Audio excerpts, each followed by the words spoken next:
देखा मेरी बेटी है अनन्या? नहीं।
मिसेस प्राची जोशी जी।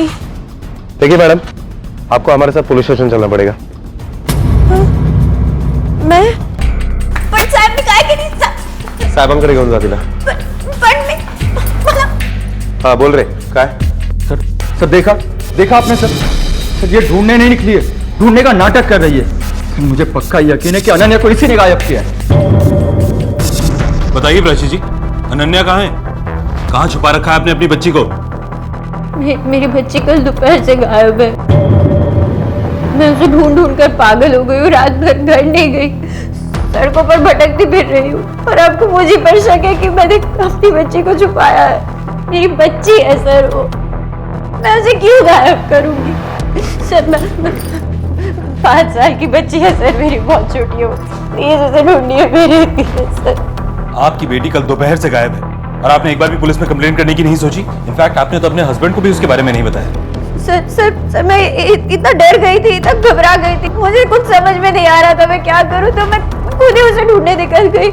और मैं सचिन को इसलिए नहीं बताया क्योंकि मुझे नहीं पता वो कैसे रिएक्ट करेंगे, तो मैंने कुछ सोचा नहीं, मैं बस उसे ढूंढने निकल गई सर, सच कह रही हूँ सर। तुम इतने यकीन से कैसे कह सकते हो कि इसी ने अनन्या को गायब किया? देखिए सर, बात यह है कि 3 दिन पहले मैंने प्राची को धमकी दी थी कि अगर वो नहीं सुधरी तो मैं अनन्या को बोर्डिंग स्कूल में डाल दूंगा। सर इसी धमकी को उसने शायद सीरियसली ले लिया और इससे पहले कि मैं अनन्या को कहीं दूर ले जाऊं, उसी ने अनन्या को गायब कर दिया। वो नहीं सुधरी इसका मतलब क्या है? सर प्राची एकदम पागल, एकदम लापरवाह टाइप की है सर। इसे कुछ पता नहीं है, कुछ समझ में नहीं आता। एक बात उसे 10 बार समझानी पड़ती है और फिर भी उसे समझ नहीं आता, और इसी वजह से वो अनन्या का ख्याल भी नहीं रख पाती थी सर। नीति से काजी नहीं कहते, हाँ, मैं उसका ध्यान नहीं रखती, मैं लापरवाह नहीं हूँ सर। मैं सच में उसे स्कूल लेने गई थी, लेकिन जब मैं स्कूल पहुंची तो वो वहाँ थी ही नहीं। आपकी बच्ची का स्कूल आपके घर से 10 मिनट की दूरी पर है और आपने कहा कि आप अपने घर से 1:45 बजे निकली थी।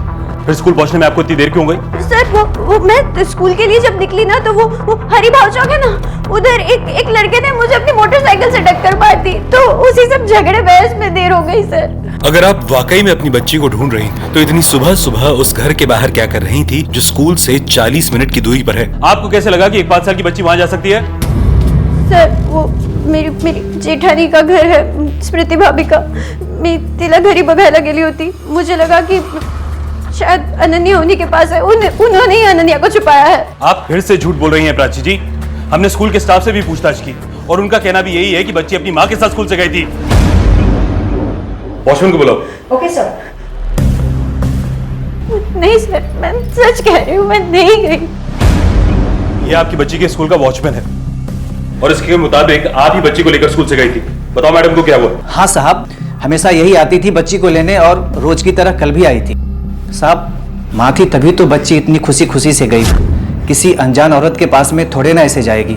सर फिर तो वो औरत पक्का स्मृति भाभी थी, क्योंकि मेरे अलावा अनन्या सिर्फ उन्हीं को देखकर इतना खुश होती है। और सर वैसे भी छुट्टी के वक्त स्कूल में इतनी भीड़ रहती है, इन्होंने कहाँ शक्ल देखी होगी? बताइए, दिखा था? नहीं ना, मैं कह रही हूँ सर, वो स्मृति भाभी थी। सर मेरी बच्ची को ढूंढ दीजिए, छोटी सी बच्ची है, पता नहीं उसने खाया भी होगा या नहीं उसके साथ।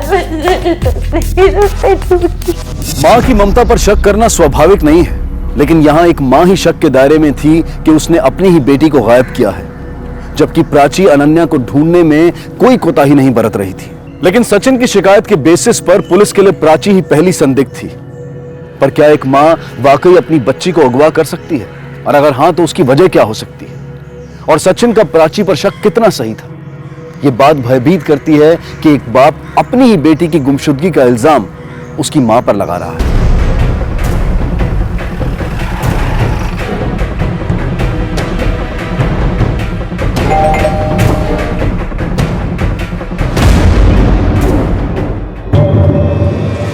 ये कैसी बातें कर रहे हो आप सर? अनन्या भतीजी है हमारी, प्यार करते हैं मुझसे।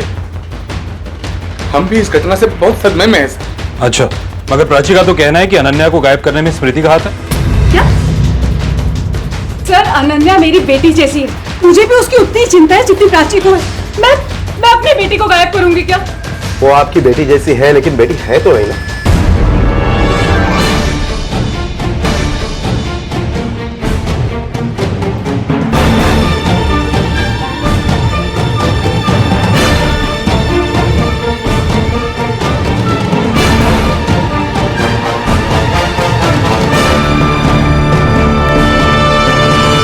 सावर लगा रहे?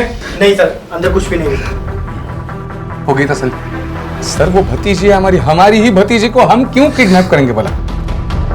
ठीक है, हम लोग चलते हैं। अगर हमें जरूरत पड़ी तो आपको थाने आना पड़ेगा। मम्मा, पुलिस हमारे घर क्यों आई है? कुछ नहीं बेटा, अंकल मिलने आए। और तू नीचे क्यों आया? चलो चल। इस फोटोग्राफ में ये बच्ची कौन है? जी वो बेटी थी हमारी। 4 साल पहले हमने उसे खो दिया। इस बार तो तुमने हद कर दी प्राची। कोई इतनी बड़ी लापरवाही कैसे कर सकता है? मैंने लापरवाही नहीं की, मुझे काई चूक नहीं। हो, तुझे काई चूक नहीं है, सारी गलती मेरी है। मैंने तुम्हें धमकी नहीं देनी चाहिए थी, सीधा अनन्या को यहाँ से लेकर जाना चाहिए था। क्यों जायला पाई जो तुम्हारा? सारी लापरवाही मेरी है। मैं ये कैसे भूल सकता हूँ कि 3 साल पहले भी तुम्हारी वजह से। मैंने जानबूझ के नहीं किया था। क्यों बार-बार मुझे उस बात का ताना मारते हो? मैं उसे बहुत प्यार करती थी।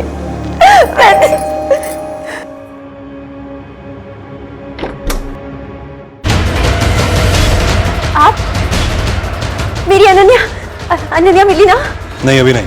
पर आप लोग ये बताइए कि आपको ऐसा क्यों लगता है कि स्मृति ने आपकी बेटी को किडनैप किया है?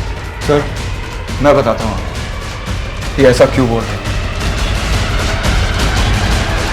और सर, इसी वजह से मैं आज भी उनसे नजरें नहीं मिला पाता। हिम्मत ही नहीं होती है सर। और एक ये है जिसने सब कुछ किया और अपनी लापरवाही का इल्जाम स्मृति भाभी पर डाल दिया। तुम मेरी हर बात का गलत मतलब क्यों निकालते हो? मैं उन्हें दुखी नहीं करना चाहती, मैं तो बस अपनी बच्ची को वापस पाना चाहती हूँ। इंस्पेक्टर साहब, मेरी बच्ची को वापस ढूंढ दीजिए प्लीज। जैसे हमें पता चलेगा आपको जरूर बताएंगे। फिलहाल ये बताइए कि आप लोगों को किसी पर शक है? कोई एक ऐसा आदमी जिससे आपका कोई झगड़ा या दुश्मनी रही? नहीं सर, बिल्कुल नहीं। हम तो मिडिल क्लास लोग हैं सर। मतलब हमारी किसी से क्या दुश्मनी हो सकती है? किडनैपर्स का फिरौती के लिए कोई फोन आया? नहीं सर, कोई फोन नहीं आया।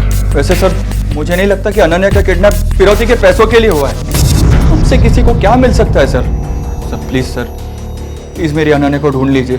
ठीक है, अगर कुछ प्रोग्रेस होती है तो हम आप लोगों को इन्फॉर्म करते हैं। तब तक अगर आपको कोई भी बात याद है, कोई भी ऐसी बात जो आपको लगता है कि हमें मालूम होनी चाहिए, तो हमें जरूर बताइएगा। ठीक है सर। सर, मुझे लगता है कि अनन्या को गायब करने के पीछे स्मृति का ही हाथ हो सकता है, क्योंकि प्राची की वजह से स्मृति की बेटी की जान गई थी। कुछ दिन तो वो चुप रही, लेकिन अपने बेटी को खोने का गम वो भुला नहीं पाई, और इसी वजह से बदला लेने के इरादे से उसने अनन्या को गायब किया हो। कदम ये कि सिर्फ रिवेंज का नहीं है, बल्कि उससे ज्यादा पेचीदा। अगर बच्ची का किडनैप हुआ है तो किडनैप करने वाले का कोई तो मकसद रहा होगा। अगर ये सचिन तो ऐसे बिहेव कर रहा है कि मानो उसका कोई लेना देना ही नहीं, सारा इल्जाम प्राची पर डालना चाहता है। चेक कर।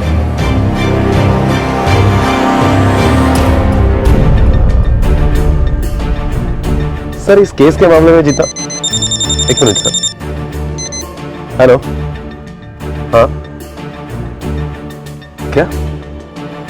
ओके, हम लोग पहुंच रहे हैं। सर, कंट्रोल रूम से फोन था कि होलकरवाड़ी के तालाब के पास एक 5 साल की बच्ची की लाश मिली। होलकरवाड़ी की बीट पे कौन है? Sir, constable Sonawade. उसे फौरन वहां भेजो, होलकरवाड़ी तालाब की तरफ। सर इसने देखा था पहले। क्या हुआ यहाँ पे? साहब मैं इधर मच्छी पकड़ने आया था, तभी ये लाश देखा। कदम, सचिन और प्राची को बॉडी आइडेंटिफाई करने के लिए बुलाओ और बॉडी को पोस्टमार्टम के लिए भेज दो। Okay sir.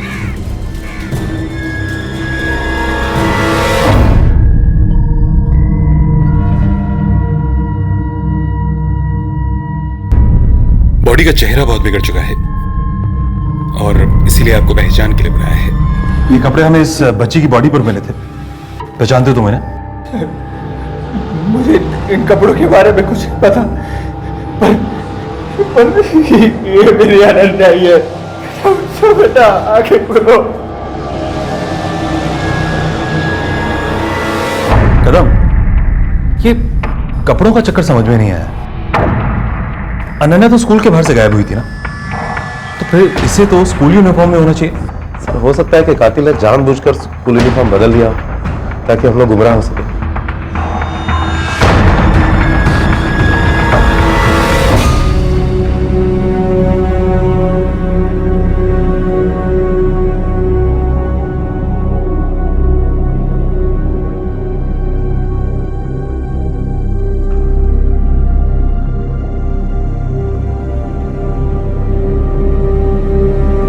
प्राची, प्राची,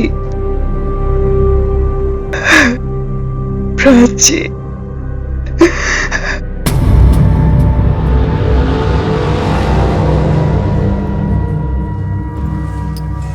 शौर्य, आज से तेरी एक नहीं दो माँ है। आज से तू प्राची काकी को भी माँ कहेगा।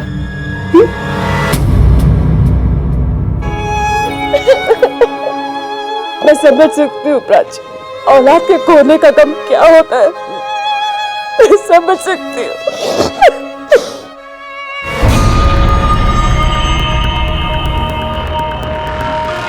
पापा क्यों नहीं आए? पापा कब आएंगे?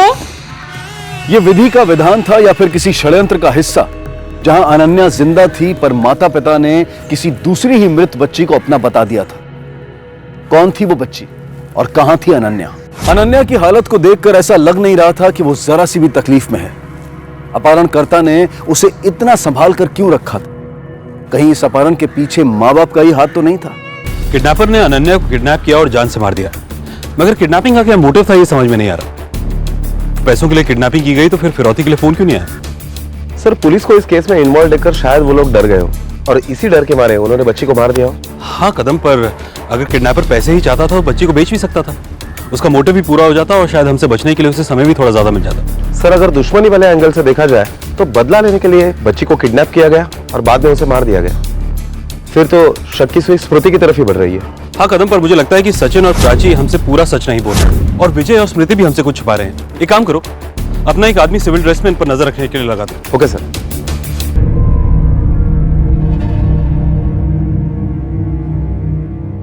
अरुणा नहीं आई? वैसे तो बहुत अनन्या अनन्या करती फिरती थी और आज बच्ची की मौत पर ही नहीं आई। अरे मुझे तो जब पता चला कि अनन्या गायब हो गई है, मुझे तो पूरा यकीन हो गया कि उस मनुष्य ने उसे कहीं गायब कर दिया होगा और अब उसे मार भी डाला। वरना ये बेचारे सीधे साधे लोग, इनकी किसी से क्या दुश्मनी हो सकती है?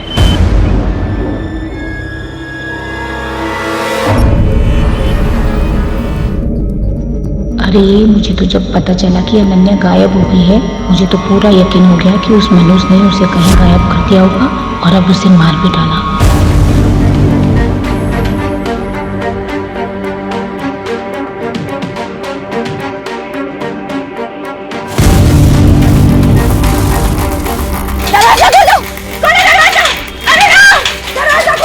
प्राची, एक मिनट आ रही हूँ। रुको, आ रही हूँ।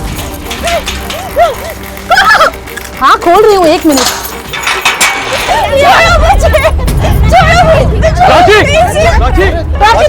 प्राची संभालो अपने आप को। क्या कर रही हो तुम? पागल हो गई हो? चुप, एकदम चुप। अरुणा, इसकी तरफ से मैं तुमसे माफी मांगता हूँ। सदमे में है। ये क्या कर रही है, क्या बोल रही है, इसे कुछ समझ में नहीं आ रहा। I am really very sorry. चलो चलो तुम चलो चलो यहाँ से, चलो प्राची चलो।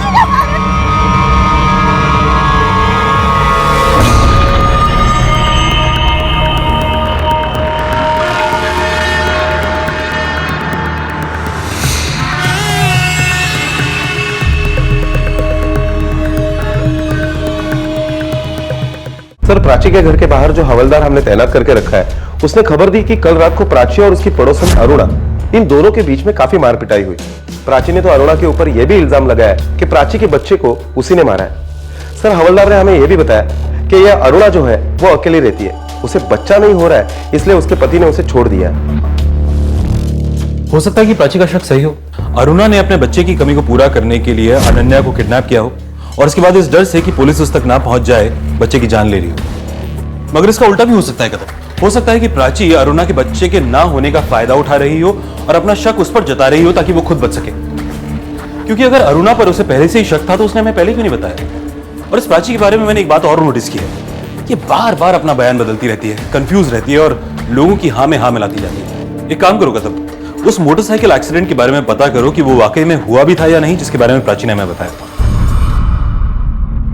सर, मैंने सीसीटीवी फुटेज चेक किया। पुलिस ने अब मोटरसाइकिल से हुए एक्सीडेंट का सच जानने की ठान से पूछताछ करने का फैसला किया। इसका मतलब प्राची सच बोल रही है। कहीं ऐसा तो नहीं कदम कि अरुणा के बारे में भी उसका शक सही हो सकता है।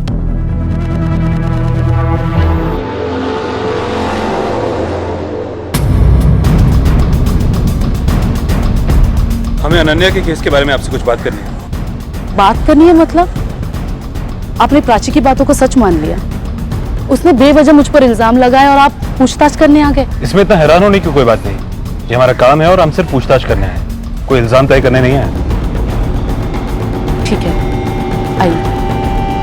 अरुणा जी, जिस वक्त अनन्या किडनैप हुई उस वक्त आप कहाँ थी? उस वक्त मेरे घर पर मेहमान आए थे तो मैं घर पर ही थी। इस कॉलोनी में इतने सारे लोग रहते हैं तो फिर प्राची ने आप पे ही शक क्यों जताया? सर, प्राची बहुत ही अजीब औरत है। मुझे तो लगता है उसका दिमाग खराब है। एक बार जब मैंने अनन्या को बचाने की कोशिश की तो उसने मुझे थैंक यू बोलने के बजाय मुझे ही बुरा भला सुना दिया था।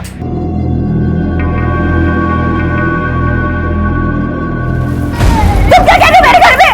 मेरी बच्ची का हाथ जला दिया। अरे प्राची, मैंने तो उसे बचा लिया, वरना वो पूरी जल जाती। हाँ, तुम तो चाहोगी कि मेरी बच्ची जल जाए। तुम्हारी अपनी औलाद नहीं है तो तुम दूसरों के बच्चों के साथ बुरा करोगी। मनहूस हो तुम, मनहूस। निकल जाओ मेरे घर से और आज के बाद मेरी बच्ची के आसपास भटकना भी मत। निकलो यहाँ से। सर, मैं बच्चा नहीं पैदा कर सकती, इसीलिए सब लोग मुझे मनहूस कहते हैं। इसीलिए मेरे पति ने भी मुझे छोड़ दिया। लेकिन सर, मैं बच्चों से बहुत प्यार करती हूँ। मैं बच्चों को तकलीफ पहुंचाने के बारे में सोच भी नहीं सकती। उस दिन जो भी गलतफहमी हुई उसके बाद प्राची ने मुझे कभी नहीं समझा। शायद इसी वजह से उसने मुझ पर इल्जाम लगाया। तो आप कहना चाहती हैं कि प्राची झूठ बोल रही है? सर, अब मैं क्या कहूँ, उसकी भी कोई गलती नहीं है। वो ऐसे इसलिए क्योंकि उसका पति उसको ऐसे ट्रीट करता है। वो हमेशा डरी हुई रहती है। उसका पति हमेशा उसमें गलतियां निकालता रहता है, उसे डराता रहता है, चिल्लाता रहता है। शायद इसीलिए वो कुछ भी करती है, कुछ भी कहती है।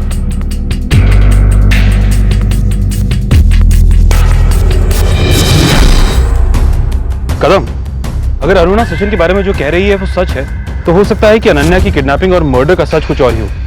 अरुणा ने कहा कि अनन्या के हाथ पे जलने का निशान था, पर जो डेड बॉडी हमें मिली उसके हाथ पर कोई निशान नहीं। एक काम करो, अनन्या की डेड बॉडी का फोटोग्राफ निकलवाओ। Okay sir. कहाँ जा रहे हम लोग? पापा से मिलने। बोलो ना, बोलो ना। सर, तालाब के पास जिस लड़की की लाश मिली थी उसकी पोस्टमार्टम रिपोर्ट और ये फोटोग्राफ्स। सर, पोस्टमार्टम रिपोर्ट के मुताबिक इस बच्ची की मौत 21 तारीख को शाम को 4 से 5 बजे के बीच में हुई और इसकी लाश हमें कल यानी 22 तारीख को मिली।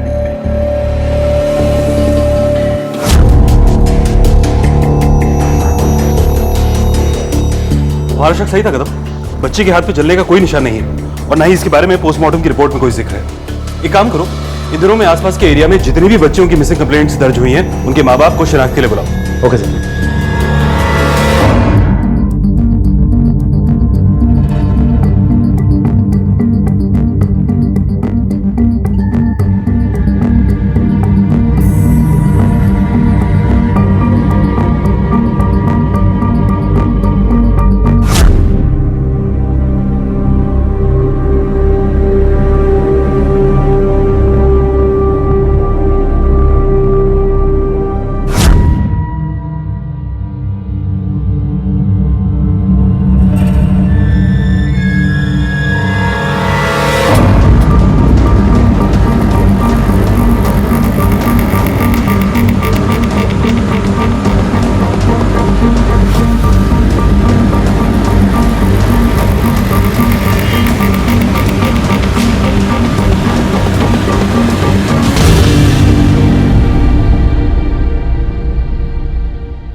फोटो में जो बच्ची है जरा ठीक तरह से देखकर बताओ, क्या ये आपकी है? या अल्लाह, ये तो मेरी बच्ची। आपने अपनी बच्ची की मिसिंग कंप्लेंट लिखवाई थी? जी साहब, 15 तारीख को हमने मिसिंग रिपोर्ट दर्ज करवाई। लेकिन फोटोग्राफ्स में तो चेहरा अच्छी तरह से दिखाई नहीं दे रहा है, फिर आपने कैसे पहचाना? साहब इसकी फ्रॉक से जिस दिन ये गायब हो गई थी उस दिन मैंने इसे ये कपड़े पहनाए थे। जिस दिन ये गायब हुई थी उसी दिन शाम को इसका जन्मदिन हम लोग मनाने वाले थे।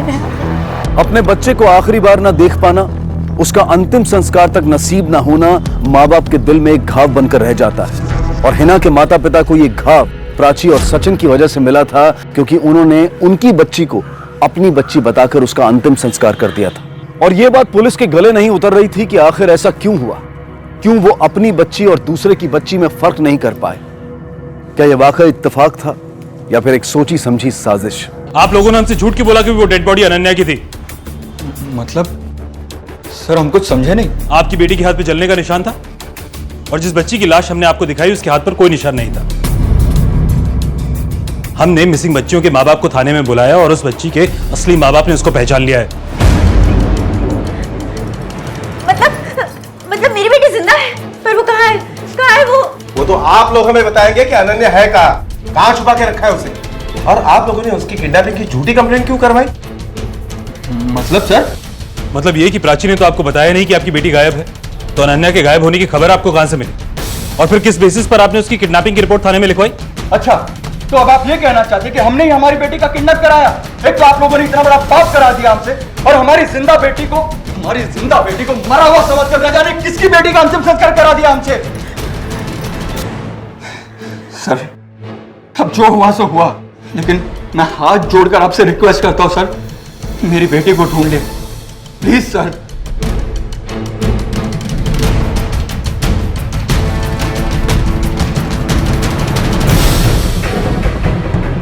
सर मुझे लगता है कि अनन्या के गायब होने में सचिन का हाथ हो सकता है। आपने देखा जैसे उसे सच पता चला कैसे भड़क गया था। उसने सोचा होगा कि गलत लड़की की पहचान करके वो हमें गुमराह कर सकता है, लेकिन जब वैसे हुआ नहीं तो वो बौखला गया। हो सकता है प्राची पर तो उसे पहले से ही भरोसा नहीं था कि वो अनन्या का ख्याल रख सकती। इस बात की धमकी भी दी थी उसने प्राची को। सर मुझे तो लगता है कि वो प्राची के ऊपर भी जानबूझकर इल्जाम लगा रहा है ताकि उसके ऊपर कोई शक ना कर सके। एक काम करो कदम, सचिन के कॉल रिकॉर्ड्स और उसका मोबाइल फोन लोकेशन निकलवाओ। देखते हैं कि जिस दिन बच्ची किडनैप हुई उस दिन ये कहां था और क्या कर रहा था। Okay sir. सर सचिन के call records. Sir Sachin Joshi के कॉल रिकॉर्ड से पता चलता है कि पिछले 2 हफ्तों से सचिन की इस पर्टिकुलर नंबर पर काफी बार बात हुई है। किसका नंबर है ये? सर इसी एरिया का एक छोटा सा कॉन्ट्रैक्टर है, कंस्ट्रक्शन की आड़ में पैसे वसूली का काम करता है। कई बार जबरन वसूली की केस में अंदर भी जा चुका है। सर खबरों से पता चला है कि राजू और सचिन के बीच में 2 हफ्ते पहले किसी बात को लेकर बहुत बड़ा झगड़ा हुआ था। सर कहीं ऐसा तो नहीं कि सचिन से बदला लेने के लिए उसने अनन्या को गायब किया हो? कदम अगर ऐसा होता तो सचिन का पहला शक राजू पर ही जाता ना, और हमारे बार बार पूछने पे भी उसने राजू का नाम नहीं लिया। या हो सकता है कि उसने जानबूझकर राजू का नाम छुपाया हो। ये सचिन ना हमसे जरूर कुछ ना कुछ छुपा रहा है। कदम वो राजू को कैसे जानता है? राजू? कौन राजू सर? ये तेरे कॉल रिकॉर्ड्स हैं और इसमें राजू का नंबर भी है। बोल, अभी बोल कि जानता नहीं है राजू कौन है? ऐसी बात कर रहा था उस नंबर पे।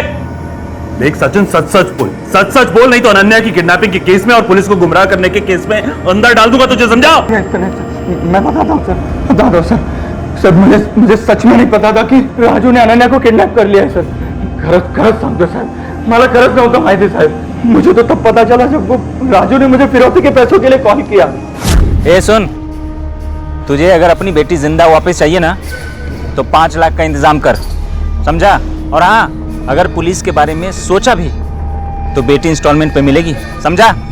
मैं पैसे कहाँ से देता सर, कहाँ से देता? मेरे पास पैसे है ही नहीं। तो ये बात तूने हमें पहले क्यों नहीं बताई? वो राजू है ना, बहुत बड़ा गुंडा है, वो कुछ भी कर सकता है सर, कुछ भी कर सकता है। मुझे डर था कि कहीं वो मेरी बच्ची को नुकसान ना पहुंचाए, सिर्फ इसीलिए मैं उससे फोन पर बात करता था और अनन्या को छोड़ने के लिए रिक्वेस्ट कर रहा था सर, सिर्फ इसीलिए बात करता था मैं। मगर जिस दिन तूने डेड बॉडी को आइडेंटिफाई किया था उस दिन भी तूने हमें राजू के बारे में नहीं बताया, क्यों?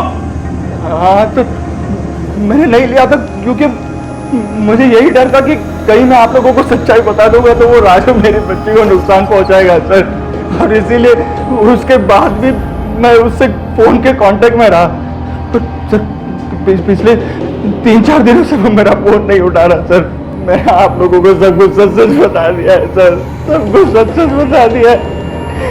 प्लीज सर, प्लीज मेरी बच्ची को ढूंढ लो।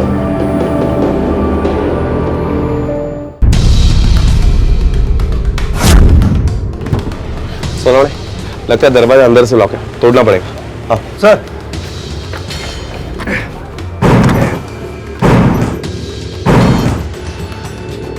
लाइट्स ऑन करा।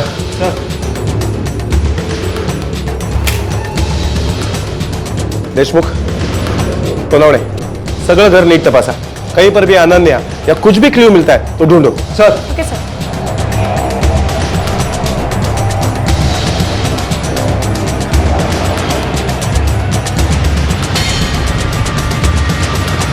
कुछ मिला? नहीं सर, हमने सर्च किया, कुछ नहीं मिला।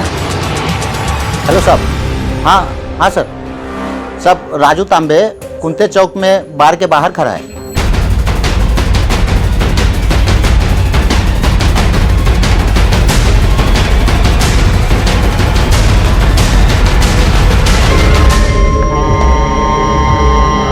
अनन्या कहाँ है? अब वो सचिन को पूछो, बच्ची तो मैं उसको कब का वापस कर दिया। तूने बच्ची को पैसे के लिए किडनैप किया था ना? हाँ, बिना पैसे वापस कर दिया?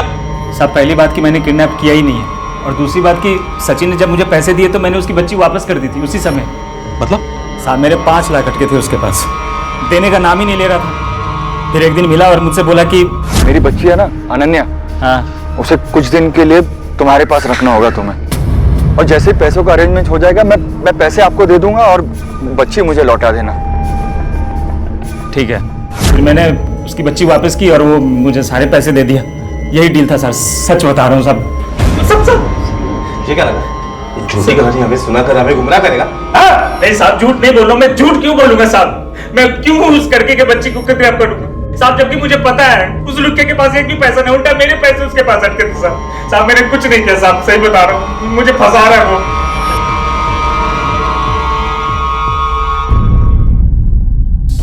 सर आप कैसी बातें कर रहे हो? ये राजू तो गुंडा है। क्या आपको सच में ऐसा लगता है कि मैं अपनी 5 साल की मासूम बच्ची को राजू जैसे गुंडे को दूंगा? हाँ, हमें ऐसा लगता है, क्योंकि तुम अनन्या को प्राची से दूर करना चाहते थे। हाँ सर, अगर मैं ऐसा करना भी चाहता था तो मैं अनन्या को कहीं और रख सकता था, राजू को क्यों दूंगा सर? राजू का कहना है कि सचिन ने खुद अपनी बेटी को किडनैप कराया, जबकि सचिन कह रहा है कि पैसों के लिए राजू ने अनन्या को किडनैप किया। अब इन दोनों में से एक आदमी तो जरूर झूठ बोल रहा है, मगर पता नहीं कौन। और इन दोनों के अलावा एक और कड़ी है, वो औरत जिसने अनन्या को स्कूल से पिक किया, वो औरत कौन हो सकती है? सर कदाचित ती प्राची पण असू शकते। प्राची और सचिन ने मिलकर यह सारा ड्रामा किया होगा, क्योंकि राजू के बयान के मुताबिक उससे सचिन से 5 लाख रुपए लेने थे, जो कि सचिन दे नहीं पा रहा, और इसीलिए ये सारा किडनैपिंग का ड्रामा इन दोनों ने रचाया और उसमें राजू को फंसाने की कोशिश की, ताकि वो राजू को 5 लाख रुपए देने से बच जाए। पर कदम, सचिन तो ऑलरेडी हमें बेगाने की कोशिश कर चुका है। अब प्राची ये तो कंफ्यूज रहती है, खुद कुछ कर पाना इसकी बस की बात नहीं। हाँ, विजय और स्मृति के पास किडनैपिंग का मकसद जरूर है, हो सकता है कि बदले की भावना से इन्होंने अनन्या को किडनैप किया, पर इन सब लोगों के बयान में अभी तक ये पता नहीं चल पाया है कि ये सच बोल रहे हैं या गलत। पर ये अरुणा वो औरत हो सकती है जिसने अनन्या को स्कूल से पिक किया। इसका खुद का कोई बच्चा नहीं है, और बच्चे इसकी कमजोरी है। अरुणा जी, आपने कहा उस दिन आपके यहाँ मेहमान आए थे, राइट? जान सकता हूं कौन थे वो? मतलब ये कि हम जानना चाहते हैं वाकई में आपके यहाँ उस दिन कोई मेहमान आया था कि नहीं। कदम, इनसे उन सबका नंबर लो और पता करो कि इनके यहाँ उस दिन कोई आया था कि नहीं। अरे सर, मैं क्या बोल रही हूँ? आप उस दिन कहीं नहीं गई थी, आप अनन्या के स्कूल के बाहर थी और सचिन के साथ मिलकर अनन्या को आप ही ने किडनैप किया है। नहीं सर ऐसा कुछ भी नहीं है। आप अब भी झूठ बोल रही हैं? मैं झूठ नहीं बोल रही हूँ, लेकिन मैं सच नहीं बोल सकती। अच्छा, देशमुख मैडम, बिठाइए नीचे, अभी लॉकअप में ही सच बोलेंगी। अरे एक मिनट छोड़िए सर, मैं सच बताती हूँ, मैं सच बोलती हूँ। उस दिन मैं मिस्टर मेहरा के साथ थी, वो यहीं पास में रहते हैं, काफ़ी टाइम से उनका और मेरा अफेयर चल रहा है। ये बात उनकी बीवी को नहीं पता, इसीलिए मैंने आपको भी नहीं बताया। बाकी मैं सब सच बोल रही हूँ, मेरा और सचिन का कोई लेना देना नहीं है। अगर अरुणा का उस केस से कोई लेना देना नहीं है तो फिर वो औरत कौन थी जिसने उस बच्ची को स्कूल से पिक किया? कदम, इस केस की कोई एक ऐसी कड़ी है जो अभी तक हमारे सामने नहीं आई है, या अभी तक हम उसे पकड़ नहीं पा रहे हैं।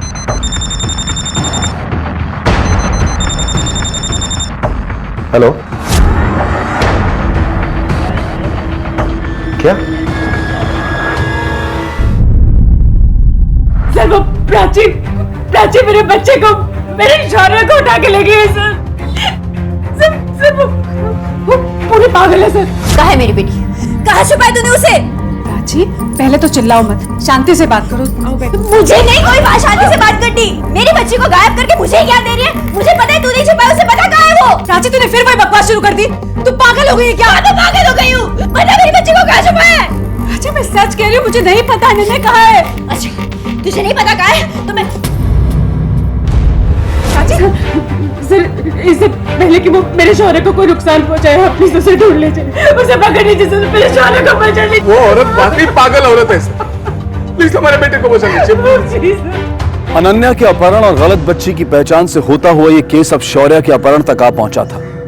अनन्या के अपहरण में प्राची सबसे पहली संदिग्ध थी, और चूंकि पुलिस को इस बात का अंदाजा था कि प्राची मानसिक रूप से स्थिर नहीं थी, तो शायद अपनी इसी अस्थिरता की वजह से उसने शौर्य का भी अपहरण कर लिया था।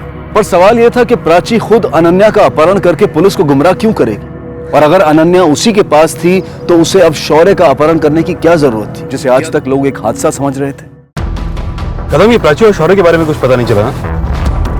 काम करो, प्राची और शौर्य की फोटोग्राफ को सभी पुलिस स्टेशन में सर्कुलेट कर दो और अलर्ट कर दो कि जैसे इनके बारे में कुछ पता चला मैं फौरन इन्फॉर्म करें। और हाँ, ये भी पता करो कि प्राची को सपोर्ट कौन कर रहा है। Okay sir.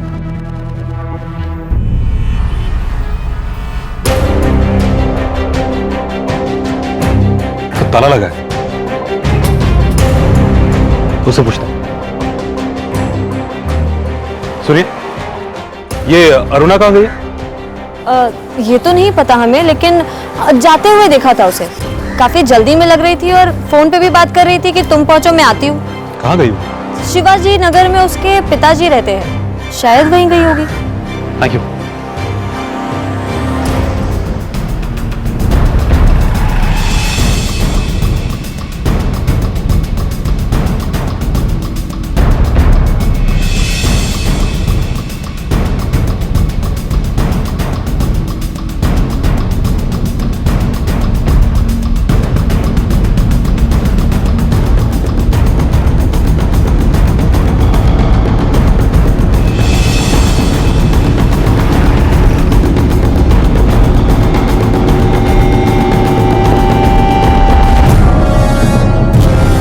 यहाँ?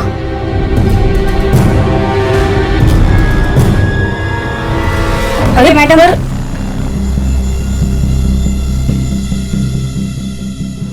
सॉरी सर, मैं मानती हूँ मुझसे गलती हो गई, पर मैं क्या करती, मुझे कुछ समझ में नहीं आ रहा था। जब मुझे कुछ सूझा नहीं तो मैं शौर्य को अपने साथ ले आई, ये सोच के कम से कम अब तो स्मृति भाभी मुझे मेरी बेटी वापस कर देगी। मैं सोच के मेरा इरादा शौर्य को नुकसान पहुंचाने का नहीं था, मैं तो बस अपनी बेटी को वापस लेना चाहती हूँ। पर आपको कैसे पता कि अनन्या स्मृति के पास है? सर, क्योंकि मैंने अपने कानों से अपने पति को उनके भैया से बात करते सुना था। अरे नहीं दादा, आप मेरी बात समझो। आप अनन्या को एक हफ्ते बाद ले जाना, तब तक ये किडनैपिंग का मामला भी थोड़ा ठंडा हो जाएगा। और आप अभी लेकर गए तो पुलिस को सीधा आप पर ही शक होगा।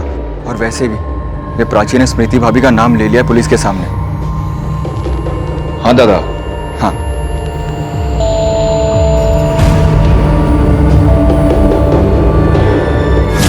मुझे कुछ समझ में नहीं आया कि मैं क्या करूं, इसलिए मैं सीधा स्मृति भाभी के पास चली गई उनसे रिक्वेस्ट करने की वो मुझे मेरी अनन्या वापस कर। भूल जा, तेरी बेटी तुझे वापस मिलेगी।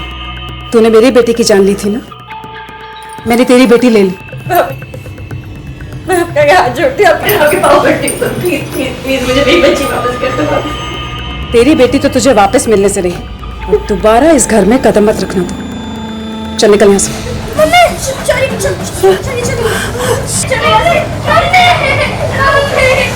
मुझे कुछ समझ नहीं आ रहा था, मैं क्या कर रही हूँ, मैं क्यों कर रही हूँ।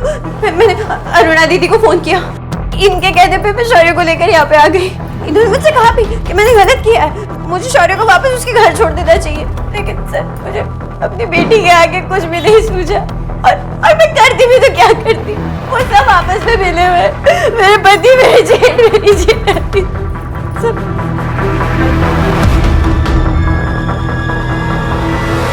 हाँ सर, प्राची सच बोल रही है। अनन्या दादा और बहनी के पास ही है। मेरे ऊपर राजू का 5 लाख का कर्जा था, जिसके लिए वो मुझे धमकी दे रहा था। दादा के पास पैसे थे और मैंने दादा से मांगे भी, लेकिन उन्होंने मेरे सामने एक शर्त रख दी, अगर अनन्या को मैं उनको दे दूंगा तभी वो मुझे पैसे देंगे।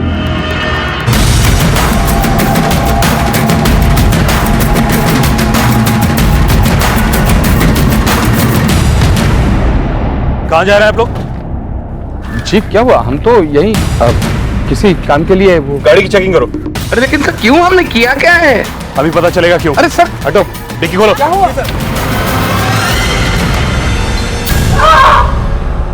मैंने मारा है अनन्या को।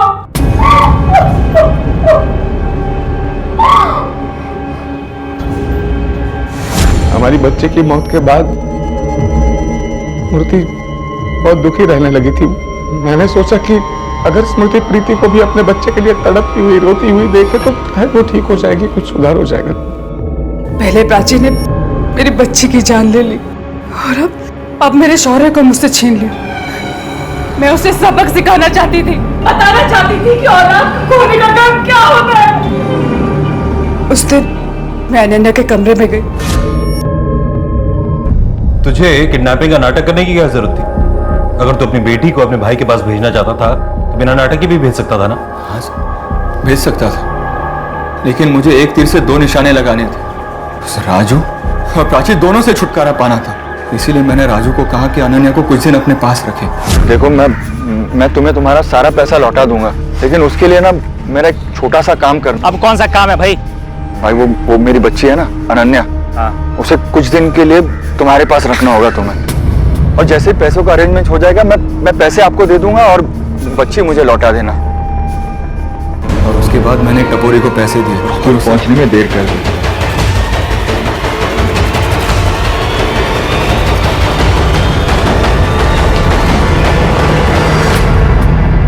उसके बाद मैंने स्मृति वहिनी को अनन्या को स्कूल से लाने के लिए भेजा। फिर वहिनी से मैंने अनन्या को ले लिया और राजू को दे दिया, और फिर मैं दादा से पैसे लेने चला गया।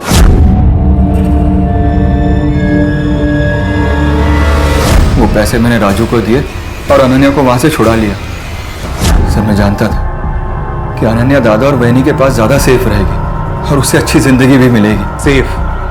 जिन लोगों के पास तूने अपनी बेटी को सेफ रखने के लिए छोड़ा था ना, उन लोगों ने तेरी बेटी की जान ले ली है। अनन्या अब जिंदा नहीं है। गुनाह और गुनहगारों की पहचान हो चुकी थी।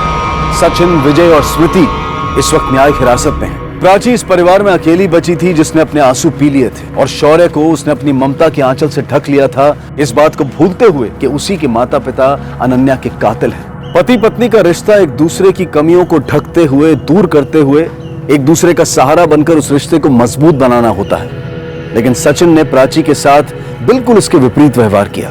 7 जन्मों का बंधन, सुरक्षा और सम्मान देने की कस्में खाकर उसने प्राची को अपनी अर्धांगिनी बनाया, लेकिन उस पर विश्वास करना तो दूर, बल्कि उसके आत्मविश्वास को भी बार बार उसमें कमियां निकालकर तार तार कर दिया। यहां तक कि प्राची अपना सच कहने से भी घबराती थी। यह सही नहीं है कि हर किसी को शक की निगाह से देखा जाए, लेकिन यह भी जरूरी है कि अपने आसपास और अपने साथ के लोगों की नीयत और गतिविधियों पर नजर रखी जाए, वरना अनहोनी कब हमें अपना शिकार बना लेगी ये कहना मुश्किल है। देखते हैं हमारे आज के एपिसोड की दूसरी कहानी।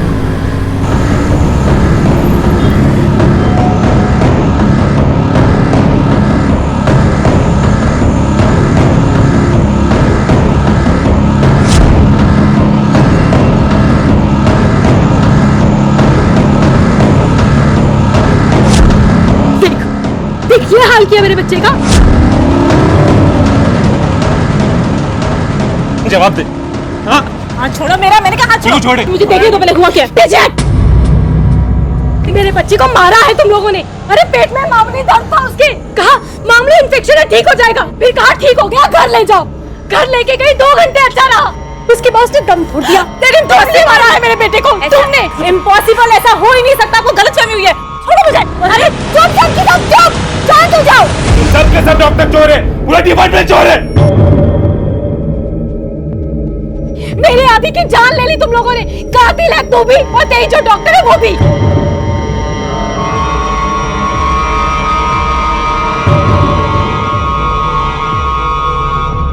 भगवान के बाद अगर इंसान किसी पर अपनी जान के लिए सबसे ज्यादा भरोसा करता है तो वो है उसका डॉक्टर।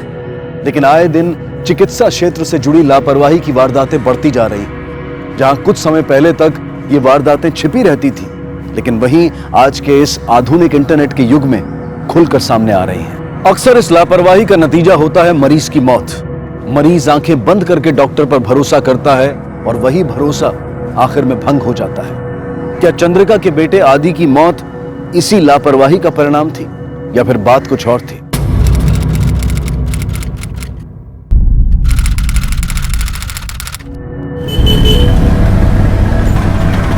फोन करके बोलते कि मैं नहीं आ पाऊंगी। और डॉक्टर जो पूनम है उसमें दिमाग नाम की कोई चीज है कि नहीं? आप डॉक्टर पूनम को क्यों गालियां दे रही हो माँ? मैं खुद जा रही हूँ, उन्होंने मुझे नहीं बुलाया। और मेहंदी शाम को है ना, मैं 2 बजे से पहले आ जाऊंगी, ठीक है? उसको पता नहीं है कि तेरी मेहंदी की रस्म है।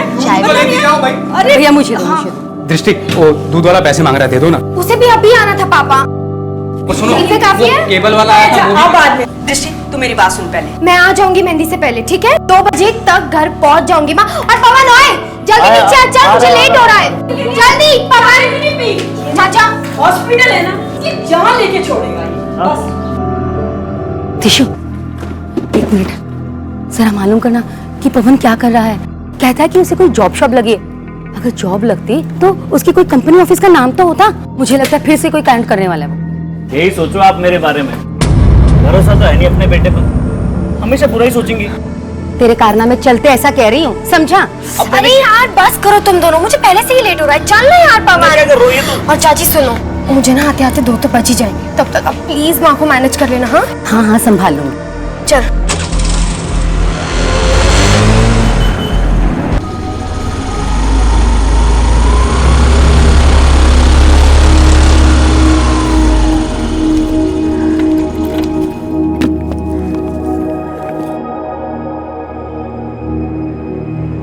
अच्छा मैम आ गई क्या? नहीं दृष्टि, तुम आज भी हॉस्पिटल आई हो? तुम्हारी तो आज मेहंदी थी ना? मैम, आपसे ही तो सीखा है, पहले काम बाकी सब बाद में। और दोपहर तक चली जाऊंगी मैं घर। गुड।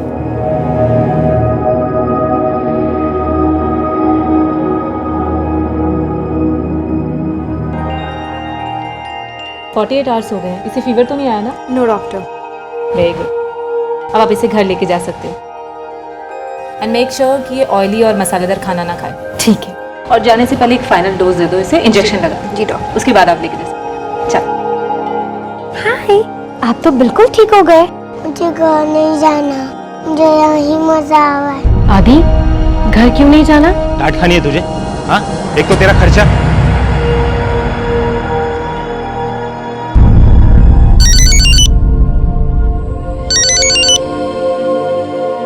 हाँ माँ बोलो। निकली तू कि अभी भी वही है? बस माँ निकल ही रही हूँ। मतलब अभी तक वो वही है? अरे बात सुन मेरी। माँ रिलैक्स रिलैक्स। तुम फोन नहीं रखोगी तो कपड़े कैसे चेंज करूंगी? मेरे बच्चे को मारा है तुम लोगों ने। अरे पेट में मामूली दर्द था उसके। माँ मैं तुझे बाद में फोन करती हूँ। मंजू घर लेके गई, 2 घंटे अच्छा रहा। तेरे दोस्त ने मारा है मेरे बेटे को, तुमने। कहते हैं कि इस दुनिया में अपनी औलाद को खोने से बड़ा दुख और कोई नहीं होता है। अपने बेटे आदि को खोने के बाद चंद्रिका की पूरी दुनिया तबाह हो गई थी। तो क्या डॉक्टर्स और हॉस्पिटल के अन्य कर्मचारियों पर निकला गुस्सा इसी दुख से जन्मा था, या फिर वाकई चंद्रिका के दावों में कोई सच्चाई थी? क्या आदि की मृत्यु डॉक्टर की लापरवाही की वजह से हुई थी? ये एक घटना कई सवाल खड़े करने वाली थी। कुछ इस मामले से जुड़े हुए और कुछ इस मामले से जुदा और अपने साथ लाने वाली थी। पूनम, ये सब यू ऑलराइट? क्या हुआ? मुझे सिक्योरिटी गार्ड ने बताया। किसने किया ये? Don't ask. I lost a patient. Patient? Little boy आदि। देखिए, हम बॉडी को पोस्टमार्टम के लिए भेजेंगे ताकि इन्वेस्टिगेशन हो सके। सिंह, इनको अंदर लेके जाओ, रिपोर्ट लिखवाओ। आप भी जाइए। और आप लोगों ने भीड़ क्या लगाई है? चलिए यहाँ से।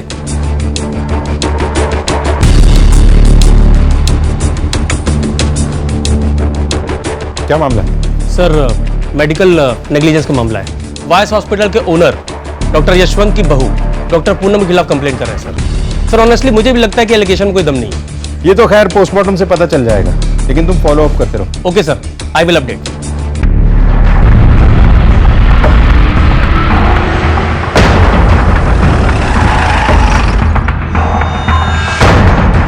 देखो सर, ये नई बात नहीं है। कई बार ऐसे होता है कि पेशेंट के गुजरने के बाद उसके रिलेटिव्स हम डॉक्टर्स को ही ब्लेम करते हैं। मैं उनका दर्द समझ सकता हूँ, छोटे बच्चे की डेथ हुई है, आई कैन टोटली अंडरस्टैंड। लेकिन मैं पूरे अश्योरेंस के साथ कह सकता हूँ सर कि ये हमारी कोई नेग्लिजेंस नहीं है। आपकी वाइफ डॉक्टर पूनम से बात करनी थी, मैंने उसको घर भेज दिया सर। बहुत डिस्टर्ब थी, डरी हुई थी। एक तो पेशेंट के गुजरने का ट्रॉमा और उन लोगों ने काफ़ी तमाशा किया सर, फिजिकल असॉल्ट भी किया। इतने ट्रॉमा में थी फिर भी अकेला भेज दिया उसे? सर यहाँ पे तो रहना चाहिए ना किसी को, इतने सारे पेशेंट्स हैं, मॉनिटर करना पड़ता है। अगर कोई इमरजेंसी आती है तो प्रॉब्लम होती है। उस बच्चे की केस हिस्ट्री की फाइल चाहिए, क्या डायग्नोज हुआ था, क्या मेडिसिन दी जा रही थी, कौन कौन से टेस्ट हुए थे और आपके स्टाफ में उसे कौन हैंडल करता, सब कुछ। मैं किसी को बोल देता हूँ फाइल चेक करने के लिए, आप चेक कर लो। सर मेडिकल एक्सपर्ट से फाइल चेक करवाई, उनके मुताबिक सब कुछ नॉर्मल था। दवाइयां भी सिम्टम के हिसाब से ही प्रिस्क्राइब की गई थी और ऐसा भी नहीं कि स्टाफ चेंज हुआ। कोई दृष्टि नाम की नर्स है जो शुरू से हैंडल कर रही थी। सर मुझे लगता है कि पोस्टमार्टम रिपोर्ट आने के बाद ही कुछ पता चलेगा। डॉक्टर से कोई बात हुई? डॉक्टर पूनम घर जा चुकी थी, बच्चे के घर वालों ने काफी मारपीट की उनके साथ, थोड़ा घबरा गई थी। मैं कल पूछताछ करता हूँ सर। ठीक है, डॉक्टर पूनम से बात करने के बाद दृष्टि से भी बात करते हैं। सर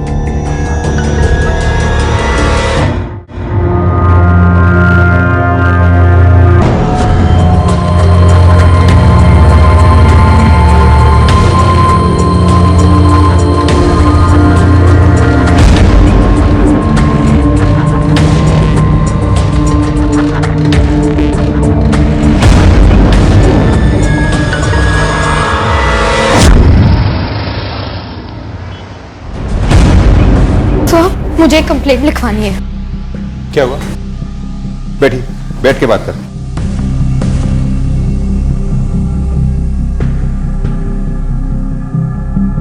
सर मैं एक नर्स वायस हॉस्पिटल में काम करती हूँ। कल वहीं पर एक बच्चे की मौत हुई। उसकी माँ और उसके मामा ने बहुत बड़ा बखेड़ा क्रिएट किया और धमका कर गए। आज मेरी शादी है, हम पार्लर जा रहे थे, ऑटो में थे।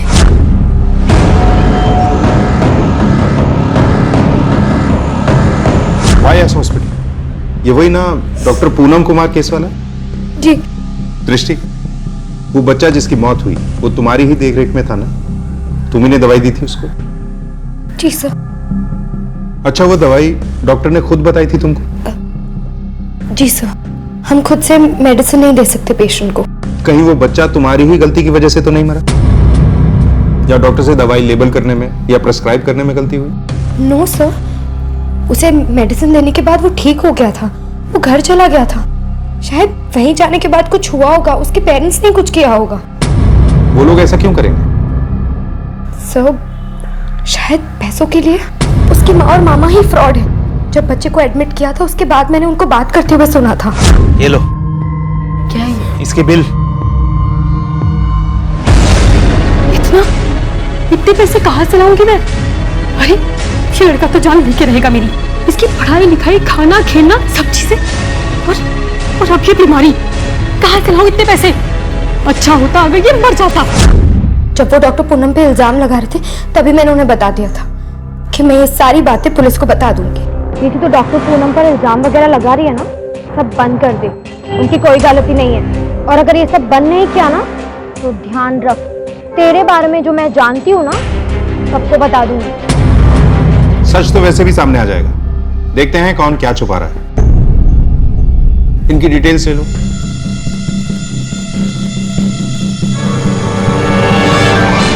तुम्हारी बीवी कल रात से घर पर नहीं आई और तुम्हें पता तक नहीं? डॉक्टर साहब, शेखर कल पूरी रात हॉस्पिटल में ही था। उसे लगा कि पूनम घर चली गई है और हमने देखा कि पूनम घर नहीं आई तो वो हॉस्पिटल में ही होगी शेखर के साथ। और जब मैं सुबह घर पहुंचा तो मुझे पता चला कि वो घर आई नहीं है। आपकी वाइफ डॉक्टर पूनम से बात करनी थी। मैंने उसको घर भेज दिया सर। तब से लेकर अब तक हम उसे ढूंढ रहे हैं। कुछ फोन वोन किया? उसका फोन स्विच ऑफ आ रहा है। कहीं अपने आप से तो नहीं चली गई? बच्चे के साथ जो हादसा हुआ अस्पताल में, उससे परेशान होकर भाग गई हो? हम लोग रेप्यूटेड डॉक्टर्स हैं सर, हर ऐसे केस के बाद परेशान होकर क्या हम घर छोड़ देंगे? तो उससे पूछा मैंने, उसको जवाब दे। और अगर इतना ही शौक है तो इसको थाने में ले जाकर अलग से पूछूं मैं? हाँ? नहीं सर, सर ऐसा कुछ नहीं है। मुझे हर डिटेल चाहिए, जब से तुम्हारी भी हॉस्पिटल से निकली थी तब से लेकर अब तक। दीदी अब तक आदित्य की मौत के सदमे के बाहर नहीं आ पाई है। सदमा या पछतावा? ये तो खुद ही चाहती थी ना कि आदि मर जाए। मैं अपने बच्चे को कैसे मारूंगी? वो बेटा था मेरा। ये क्या बोल रहे हो साहब आप? ये मैं नहीं कह रहा हूँ, ये तुम लोग बातें कर रहे थे तो नर्स ने सुन लिया। सर प्लीज आप उस नर्स की बातों में मत आइए, वो बहुत पहुंची हुई चीज है साहब। अच्छा खैर, मैं तो यहाँ तुझे ही लेने आया, चल हमारे साथ। साहब आप तो सब चीज जानते हो, दीदी की ऐसी हालत में मुझे कैसे छोड़ के जाओगे साहब? आपको जो पूछना है आप इधर ही पूछ लीजिए ना साहब, मैं सब कुछ बताता हूँ आपको। जिस दिन आदि की मौत हुई उसी दिन से डॉक्टर पूनम भी लापता है। कहाँ है वो? क्या किया तूने उसके साथ? सर गायब नहीं, भाग गई होगी सर। साहब पहले बच्चे की जान ली, फिर पुलिस के डर के मारे वो भाग गई। अच्छा, पहले तूने डॉक्टर पूनम को धमकी दी और वो लापता हो गई, फिर तूने खुद ही दृष्टि पे हमला कर दिया। हमला? ये क्या बोल रहे हो साहब आप? विकी झूठ मत बोल। साहब मैं झूठ नहीं बोल रहा, वो नर्स झूठ बोल रही है साहब। साहब अपनी सच्चाई छुपाने के लिए वो सब ड्रामा कर रही है साहब। उसकी सच्चाई सबके सामने मैं ला दूं, इसके पहले वो मुझ पे उंगली उठाना चाहती है साहब। अगर तेरी बातों में जरा सा भी झूठ निकला ना तो लॉकअप में उल्टा लटका के मारूंगा तुझे। फिलहाल तो हम जा रहे हैं, लेकिन तू शहर से बाहर जाने की सोचना भी मत।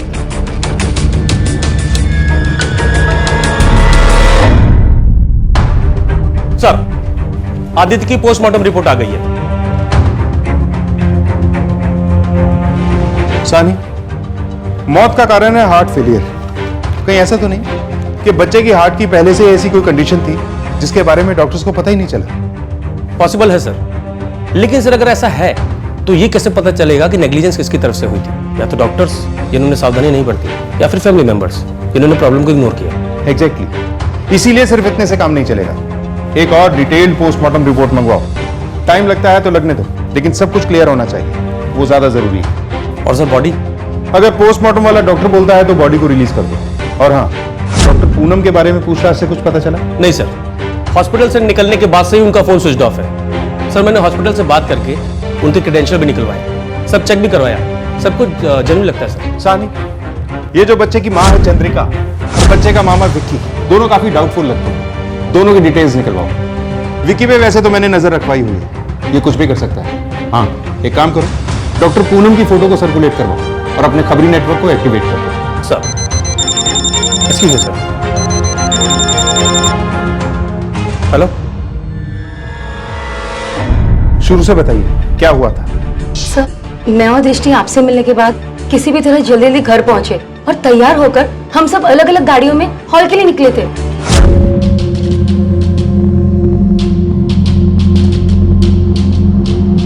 और सर फिर हम सबकी गाड़ियां एक दूसरे के पीछे जा रही थी। अचानक हमारा ड्राइवर वो गाड़ी लेकर आगे निकल गया। हमने सोचा कि हम हॉल पहुंच जाते हैं और हॉल के अरेंजमेंट्स को चेक कर लेते हैं कि सब सही ढंग से हुआ है कि नहीं। पर सर काफी देर तक हम वेट करते रहे उनका, पर वो लोग पहुंचे नहीं सर। सर 1 घंटे हम वेट करते रहे, सोचा कि शायद गाड़ी खराब हो गई होगी। लोगों को भेजकर सर रास्ता चेक करवाया, लेकिन कुछ पता नहीं चला। उसके बाद आपको कॉल किया सर। चलिए उस रास्ते पे चेक करते हैं जो रास्ता उन लोगों ने लिया। पहले आदि की मृत्यु, फिर डॉक्टर पूनम की गुमशुदगी और अब दृष्टि और उसके माता पिता का अचानक गायब हो जाना। इस मामले में यह मोड़ आएगा ये शायद ही किसी ने सोचा होगा। इलाज से लापरवाही का एक मामला तब्दील हो चुका था कई गुमशुदगियों के मामलों में। जो रास्ता दृष्टि और उसके माता पिता ने इख्तियार किया, उसकी जांच से पुलिस के हाथ लगे कुछ जवाब, लेकिन ऐसे जवाब जिनसे और भयानक सवाल खड़े हो गए।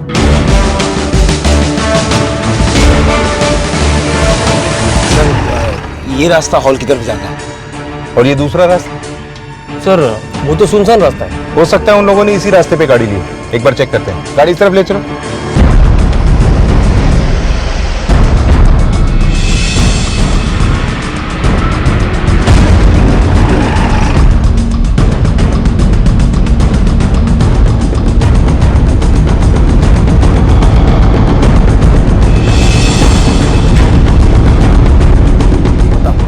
गुमशुदगी के मामले अब बन चुके थे हत्याओं के मामले। लेकिन क्या इन हत्याओं और हॉस्पिटल में हुई आदि की मौत के बीच में कोई कनेक्शन था, या फिर इसके पीछे कोई और ही कारण था? मामला पेचीदा होता जा रहा था और पुलिस की मुश्किलें बढ़ रही थी। घर से सबसे आखिर में तुम निकले थे, कुछ देखा था रास्ते में? मैंने तो हमेशा वाले रास्ते गलत रास्ता आया ही नहीं। रास्ते में ना दिशु ना चाचा चाची ना गाड़ी दिखी सर।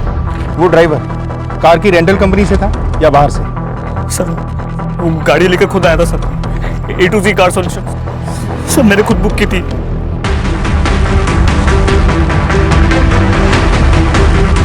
ड्राइवर की शक्ल याद है तुम्हें? हाँ सर।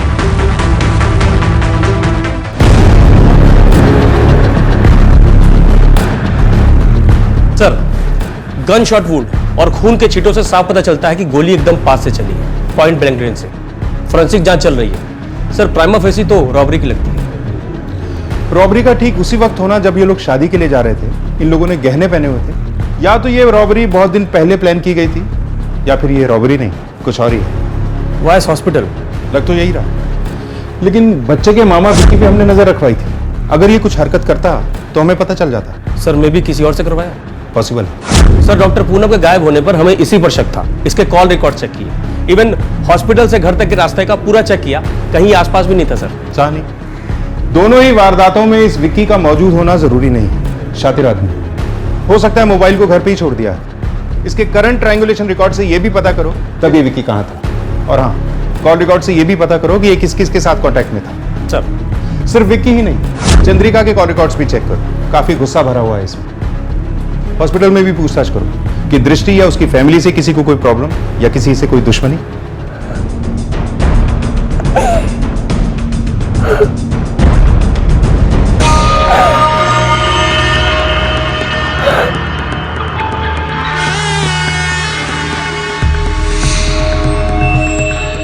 सर एक बात अजीब नहीं लगती? दृष्टि के माँ बाप का मर्डर हुआ, उसके बाद से ही दृष्टि गायब है। हो सकता है ये सब कुछ उसी का किया जा रहा हो। उसे डर होगा कि बच्चे की मौत से जुड़ी बात कहीं सामने ना आ जाए। हो सकता है उसी की लापरवाही से बच्चा मरा हो और इसी डर से वो पैसे और गहने लेके भाग गई। लेकिन वो अपने ही माँ बाप का मर्डर क्यों करेगी? अनलेस की फैमिली में कोई प्रॉब्लम। तानी, इनकी फैमिली से पूछताछ करो।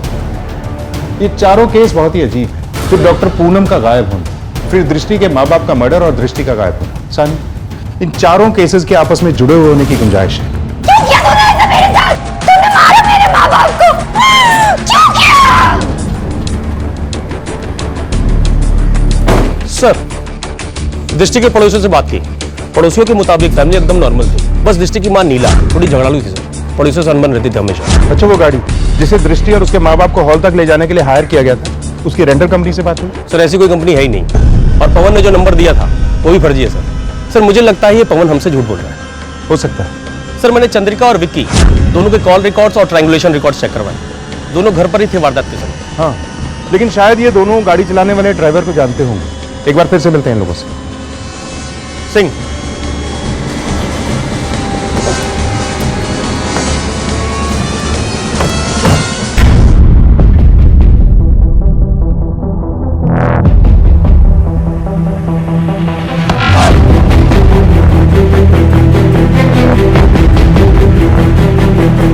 ये क्या चल रहा है? अभी तक तुमने अपने मैं आदि का अंतिम संस्कार तब तक नहीं करूंगी जब तक आप लोग उस डॉक्टर पूनम को पकड़ेंगे नहीं, जेल के अंदर नहीं डालेंगे, सजा नहीं देंगे।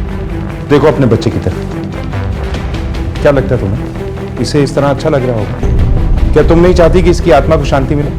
देखो, इसे इस तरह पकड़े रहने से कुछ नहीं होगा। देखो किस तरह शरीर सड़ गया है उसका। रेनू,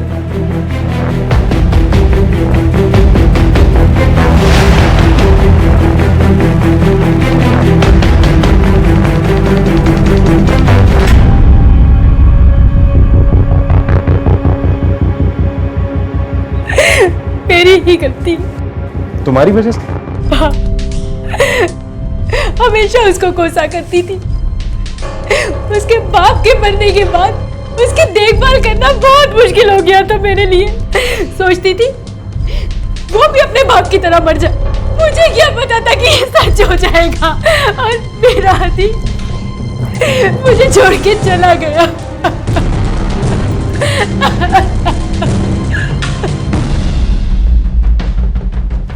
सानी, इस बच्चे का अंतिम संस्कार वगैरह जो भी है बहुत अच्छे से होना चाहिए। और हाँ, विकी को उठाओ, उसे इंटेरोगेट करो। देखो कि जो ड्राइवर दृष्टि की गाड़ी चला रहा था उससे कोई कनेक्शन निकलता है क्या? सर, वाईएस हॉस्पिटल की हिस्ट्री चेक की, ये मालूम पड़ा।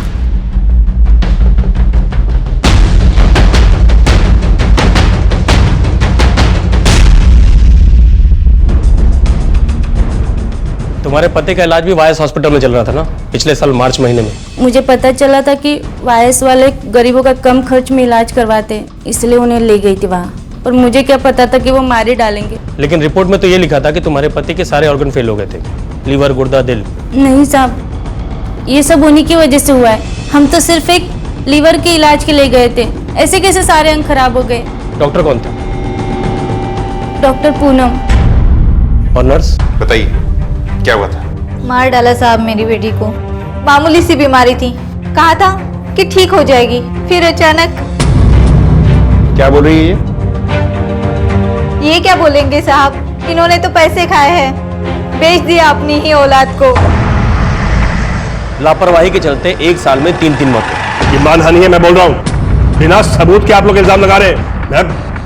मैं बदनामी का केस ठोक दूंगा आप लोगों के खिलाफ। सबूत भी ढूंढ ही लेंगे हम। नहीं ढूंढ पाओगे। तब ढूंढ पाते अगर वाकई में कुछ किया होता। क्या कुछ किया ही नहीं तो ये सब क्या है? यहाँ इतने दिनों से मेरी बीवी लापता है और उसे ढूंढने की बजाय आप हम पर इल्जाम लगा रहे हैं। हमें तो लगता है कि आपको मालूम है कि पूनम कहां पर है। इतनी गलतियों के बाद तुम लोगों को लगा कि शायद इस बार वो पकड़ी जाएगी, इसीलिए उसे कहीं छुपा दिया। क्या प्रॉब्लम क्या है? इलाज करने के लायक तो थी ना वो, सारे सर्टिफिकेट वगैरह तो असली थे ना उसके। तो फिर प्रूव इट। पहले प्रूफ लेकर आओ, उसके बाद इल्जाम लगाना। ठीक है, अभी तो हम जा रहे हैं, लेकिन बहुत जल्द वापस आएंगे। एक बात याद रखना, अगर इस दौरान यह पता चला कि तुम लोगों ने पूनम को कहीं छुपा रखा और इस दौरान कोई और अपराध हुआ तो तुम लोगों को मारते हुए जेल लेकर जाएंगे, सारी जिंदगी जेल में सड़ना। फिर डॉक्टर, पुलिस, शिक्षक, ये वो पेशे हैं जिन पर आम नागरिक आंखें बंद करके भरोसा करते हैं, और जब इनमें से कोई भरोसा तोड़ दे तो उसके परिणाम भयानक होते हैं। बदकिस्मती से लापरवाही के ज्यादातर पीड़ित सामने नहीं आते, और अगर सामने आते भी हैं तो उन्हें साबित करना बहुत मुश्किल होता है, या फिर सच्चाई कुछ और ही थी।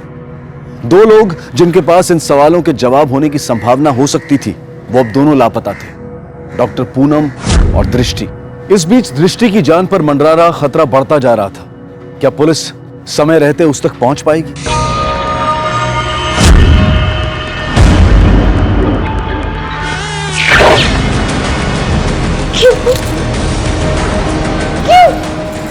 हम बार बार इन सभी वारदातों में कनेक्शन ढूंढने की कोशिश कर रहे हैं। ऐसा भी तो हो सकता है कि इन सभी वारदातों का आपस में कोई कनेक्शन हो ही नहीं। दृष्टि के कजन पवन से यह पता करो कि इस ड्राइवर और उस कार रेंटल कंपनी का कांटेक्ट इसे कहां से मिला था। सर, दृष्टि के कॉल रिकॉर्ड्स।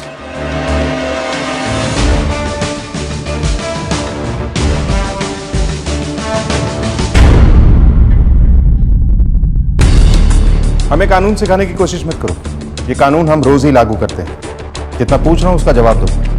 दृष्टि को कॉल क्यों किया था, वो भी उस बच्चे की मौत और डॉक्टर पूनम के गायब होने के कुछ देर बाद?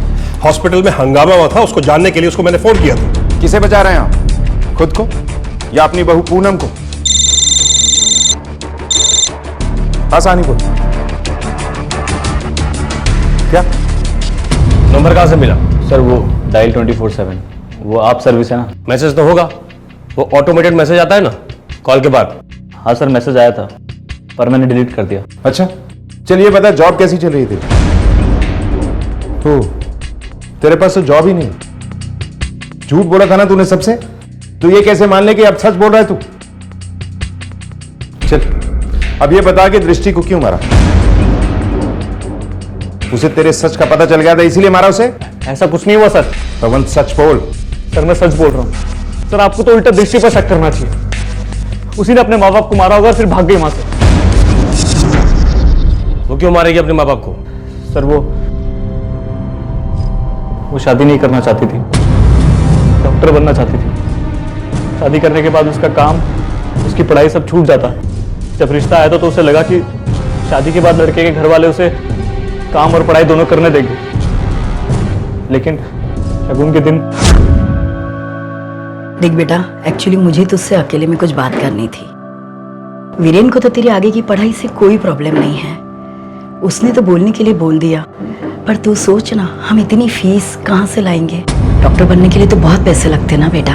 और फिर अगर तू डॉक्टर बनने जाएगी ना, तो डॉक्टर की पढ़ाई करने के लिए तुझे अभी वाली जॉब भी छोड़नी पड़ेगी, तो तेरी जो अभी सैलरी मिल रही है वो भी बंद हो जाएगी। तो ये सोच, वीरेन इतने बड़े घर का खर्चा कैसे उठा पाएगा? इसलिए कहती हूँ तू अभी ये डॉक्टर बनने का सपना ना छोड़ दे। मैं ये शादी नहीं करूंगी। ये बात पहले क्यों नहीं बताई तूने हमसे? सर मुझे पता नहीं था कि वो इस हद तक चले जाएगी, लेकिन मैं जानता हूँ ना उसे, गलत बात बर्दाश्त नहीं होती उससे। उस दिन जो हुआ, अपनी माँ के गुस्से के कारण उसके पास कोई चारा नहीं था, इसलिए वो मान गई। लेकिन ये बात उसे कितनी खली होगी ये मैं ही जानता हूँ सर। सीधे सीधे कुछ कर नहीं पाई, इसलिए उसने गुस्से में शायद। जो लड़की अपनी माँ की जान बचाने के लिए रिश्ते को हाँ बोल देती है, उसी ने गुस्से में आके अपने माँ बाप की जान ले ली। ये बात कुछ अजीब नहीं लगती तुझे? सर वो सब मुझे नहीं मालूम, मुझे जो पता था, मैंने जो जो देखा मैंने आपको सब बता दिया। अब मैं और क्या कहूं? सानी, उस गन के बारे में पता चला जिससे गोली चलाई गई थी? देसी कट्टा था सर, बैलिस्टिक रिपोर्ट से कंफर्म हुआ। पता चला कि ये कट्टा कहां से खरीदा गया था? नहीं सर, इंक्वायरी कर रहे हैं। और वो ड्राइवर, उसके बारे में कुछ? नहीं सर। सानी, ये ड्राइवर ही इस केस में मिसिंग लिंक है। ड्राइवर जिसका हमने स्केच बनवाया था उसे सर्कुलेट करवाओ, साथ में दृष्टि की फोटो भी, शहर में भी और शहर के बाहर। सर तो मान के चले कि ये हॉस्पिटल का एंगल का इस मर्डर से कोई कनेक्शन नहीं है। नहीं सानी, हम किसी भी एंगल को रूल आउट नहीं कर सकते। ये ड्राइवर इस क्राइम का हिस्सा भी हो सकता है और खुद शिकार भी। ये भी पॉसिबिलिटी है कि यशवंत ने ये सब कुछ किया हो। उसने दृष्टि को 2 बार कॉल किया था जिसका उसके पास कोई जवाब नहीं। या फिर ऐसा भी हो सकता है कि दृष्टि को ऐसा कुछ पता चल गया जिसकी वजह से यशवंत और शेखर ने उसे मरवा दिया। और सर डॉक्टर पूनम पर भी कोई अपडेट नहीं है। डॉक्टर पूनम और दृष्टि का उन सारे केसेस में इन्वॉल्व होना और एक ही समय में एक ही तरह से गायब होना, सर मुझे कोइंसिडेंस नहीं लगता। एग्जैक्टली। और चंद्रिका और विक्की, इनके पास भी उतना ही बड़ा मोटिव है दृष्टि और उसके परिवार को नुकसान पहुंचाने का। सभी एंगल्स को टटोलो, हम किसी को भी क्लीन चिट नहीं दे सकते। सर हम सब के अपने अपने सपने होते हैं, महत्वाकांक्षाएं होती हैं। हम सब इन सपनों का महत्व समझते हैं, तो फिर क्यों इंसान कई बार अपने सपनों को इतना महत्व देकर दूसरों के सपनों को नजरअंदाज कर देता है? बहरहाल डॉक्टर पूनम की गुमशुदगी को लेकर अब भी पुलिस को कोई कामयाबी नहीं मिली थी, लेकिन फिर सर जिस आदमी ने बंदूक बेची थी उसका पता चल गया है। ब्लैक मार्केट में चोरी की बंदूकें और देसी कट्टा बेचता है। सर इंटरेस्टिंग बात यह है कि इसने उस ड्राइवर के स्केच को पहचान लिया है। इसी ड्राइवर ने इससे देसी कट्टा खरीदा था। पूरे एरिया की अच्छी तरह से तलाशी लो, इस ड्राइवर का मिलना बहुत जरूरी है। हो सकता है इन तीनों मामलों में यही शामिल है। अपने पूरे खबरी नेटवर्क को एक्टिवेट कर दो और विजिलेंस को और बढ़ा दो।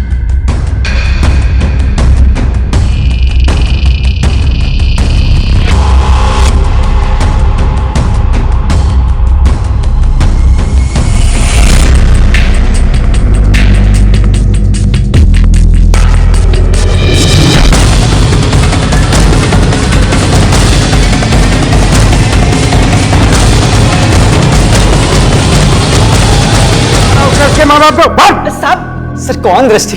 हम जानते हैं कि तेरा पहले भी क्रिमिनल रिकॉर्ड रहा है। पिछली बार तो जल्दी छूट गया था, इस बार अंदर गया तो लंबा हो जाएगा, समझा? और क्यों मारा उन लोगों को? हाँ साहब, मैंने ही मारा उनको, लेकिन ये मैंने अकेले ने नहीं किया, ये सब मुझसे किसी और ने करवाया साहब। सच कहता हूं। ये बात हम भी जानते हैं, लेकिन ये जानना चाहते हैं कि वो कौन है। दृष्टि, विक्की, आप?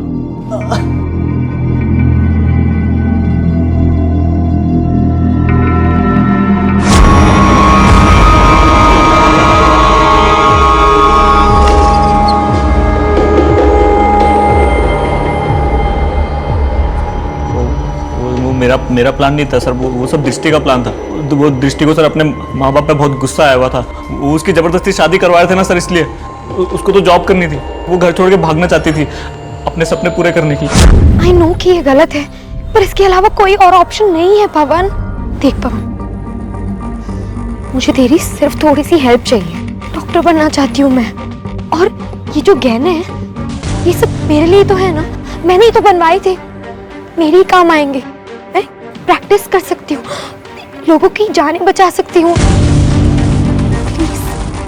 वो सब तो ठीक है, मगर रॉबरी में कोई गड़बड़ी हो गई तो? मैं सब कुछ संभालूंगी, तुझ पे कोई इल्जाम नहीं आएगा पवन। पवन देख, वो गहने बेचने से जो भी पैसे आएंगे ना, थोड़े बहुत पैसे मैं तुझे भी दे दूंगी। तू अपना छोटा मोटा बिजनेस स्टार्ट कर लेना, मेरा ड्रीम पूरा हो जाएगा पवन, मैं डॉक्टर बन जाऊंगी। प्लीज यार पवन, एक छोटी सी रॉबरी तो स्टेज करनी है, इतना भी नहीं हो सकता क्या तुझसे? या तू वाकई में इतना गया गुजरा है कि इतना भी नहीं कर पाएगा? उसने फिर से वही किया। मैं तो जैसे मैं जानता था कि भले ही मुझे कभी कहकर ना बुलाए, पर अंदर से वो भी मुझे नालायक मानती है। पहले सर हमारा प्लान रॉबरी का था। जॉब ढूंढते वक्त मैं जोगी से मिला। कौन? वो ड्राइवर? वो और मैं साथ में ही जॉब ढूंढते थे। उसका छोटा मोटा क्रिमिनल रिकॉर्ड था, तो मुझे लगा ये सही आदमी है, तो मैंने उसे कांटेक्ट किया और हमने रॉबरी प्लान किया।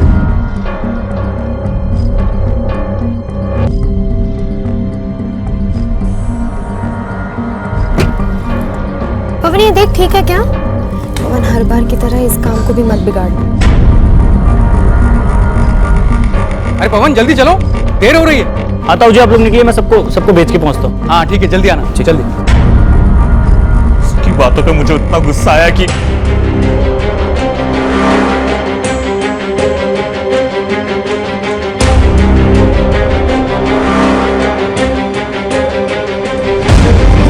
भाई ये गाड़ी कहाँ ले जा रहे हो? ये कौन सा रास्ता है ये? अरे बोलते क्यों नहीं? कहाँ ले जा रहे हो हमें? अरे क्या गाड़ी?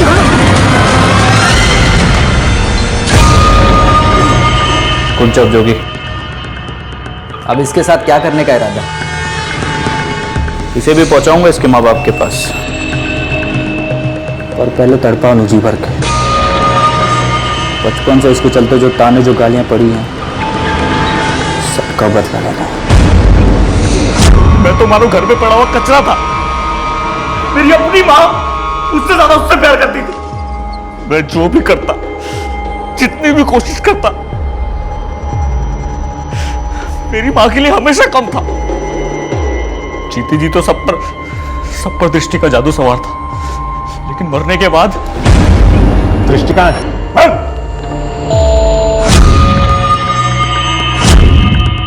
कितनी आसानी से हम बच्चों के सामने ही उनकी तुलना करते हैं दूसरे बच्चों से, बिना ये सोचे कि हर बच्चा अलग होता है, हर बच्चे की अपनी क्षमता होती है। किसी भी बच्चे को बार बार धिक्कारने से, उसे दूसरों के सामने कम आंकने से उसका मनोबल टूटता है, उसमें नफरत पैदा होती है और कई बार यही नफरत अपराध को, जुर्म को जन्म देती है। इस केस को सुलझाने के बावजूद बदकिस्मती से पुलिस दृष्टि को नहीं बचा पाई।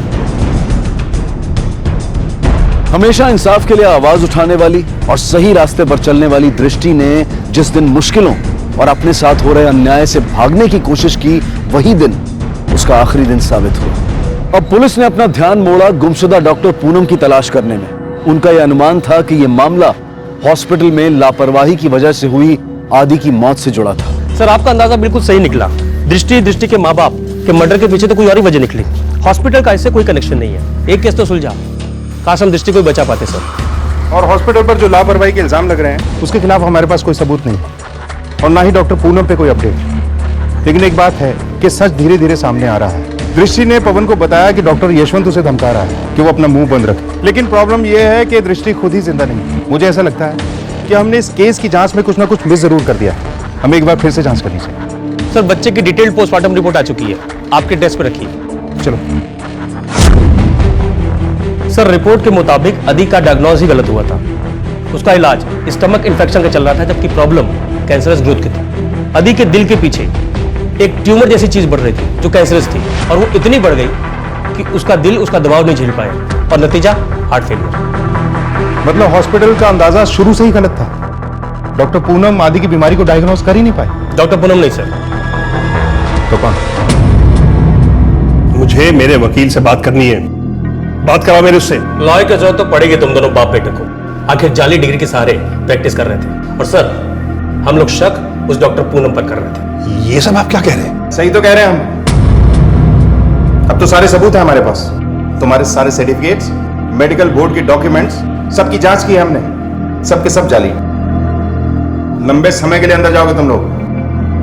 लेकिन उसके पहले ये बताओ कि पूनम कहाँ है? बोलो। तो सब कुछ पता चल गया था उसे? किसने मार दिया उसे? नहीं सर, नहीं, पूनम ठीक है। शेखर सर मैं बताता हूँ। सर, उस दिन पूनम ने मुझे धमकाया था। ये सब तुम्हारी गलती है। ये क्या डायग्नोस किया तुमने? तुम जानते थे उस बच्चे के चेस्ट में कैंसरस ग्रोथ थी। तुम्हारी वजह से वो बच्चा मरा है। वो नहीं, बहुत सारे पेशेंट तुम्हारी वजह से ही मरे हैं। Poonam please relax, relax. बस अब बहुत हो गया। अब तुम्हारे और तुम्हारे पापा की ये बातें मैं और नहीं छिपाऊंगी कि तुम दोनों जाली डिग्री लेके घूमते हो। तुम्हारी वजह से एक नहीं, बहुत सारी जाने गई हैं इस हॉस्पिटल में। मैं एक डॉक्टर हूँ, मैंने एक पेशेंट की जान बचाने की कसम खाई है। तुम्हारे लिए हिपोक्रेटिक ओथ कोई मायने नहीं रखता, लेकिन मेरे लिए रखता है। और ये बात मैं और नहीं छिपाऊंगी। पुलिस को जाके पूनम मेरी बात सुनो। तुम घर जाओ प्लीज, जस्ट गो होम। देखो हम आज नहीं कल बात करेंगे, ठीक है?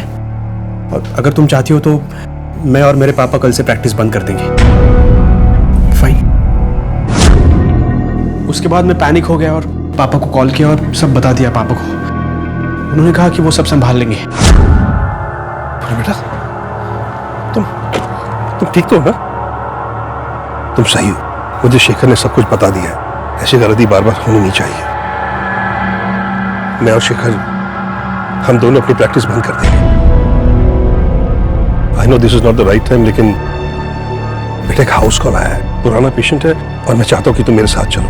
मैं और कोई रिस्क लेना नहीं चाहता। प्लीज। ओके पापा। Okay let's go. उसके बाद पूनम को मैं एक मेरे फार्म हाउस पर ले गया और उसे वहां लॉक कर दिया। सोचा कि वो समझ जाएगी, अपना जिद छोड़ देगी, लेकिन कोई फायदा नहीं हुआ। अब पूनम कहाँ है? कहाँ है पूनम? दो मामले जो जुड़े हुए से लगने के बावजूद असलियत में बिल्कुल अलग और जुदा साबित हुए। एक तरफ अपनी महत्वाकांक्षाओं की वजह से दृष्टि को अपने प्राणों से हाथ धोना पड़ा, और दूसरी तरफ यशवंत ने अपने अति महत्वाकांक्षी स्वभाव के कारण जाली डिग्री के बलबूते पर डॉक्टरी का पेशा अपनाया। इतना ही नहीं, अपने बेटे शेखर को भी इस तरह की जाली डिग्री दिलवाकर अपने ही नक्शे कदम पर चलवाया, और नतीजा इनकी लापरवाही की वजह से कई मरीजों की जान गई। पुलिस आखिरकार डॉक्टर पूनम को बचाने में सफल रही, और साथ ही पुलिस चंद्रिका को भी इंसाफ दिला पाई। हर इंसान को जीवन के किसी न किसी मोड़ पर एक डॉक्टर की जरूरत पड़ती है। यह बेहद जरूरी है कि गंभीर मामलों में एक सेकंड ओपिनियन, किसी दूसरे डॉक्टर की भी राय ली जाए, और सिर्फ मेडिकल रीजंस की वजह से नहीं, बल्कि इसलिए भी कि आखिर डॉक्टर भी एक इंसान है और इंसान से गलतियां हो सकती हैं। लेकिन जीवन और मृत्यु के मामलों में एक छोटी सी गलती भी महंगी साबित हो सकती है। इन बातों से अवगत रहें, सतर्क रहें। इसी विचार के साथ अब मैं अनूप सोनी आपसे विदा लेता हूं। फिर मुलाकात होगी अगले एपिसोड में एक और चौंका देने वाले केस के साथ। तब तक अपना और अपने परिवार का ख्याल रखें और देखते रहें क्राइम पेट्रोल डायल 100। सबक एक को, सीख हम सबको। जय हिंद। इस तरह के और भी एपिसोड देखने के लिए हमारे चैनल को सब्सक्राइब करें और बेल आइकन दबाना ना भूलें।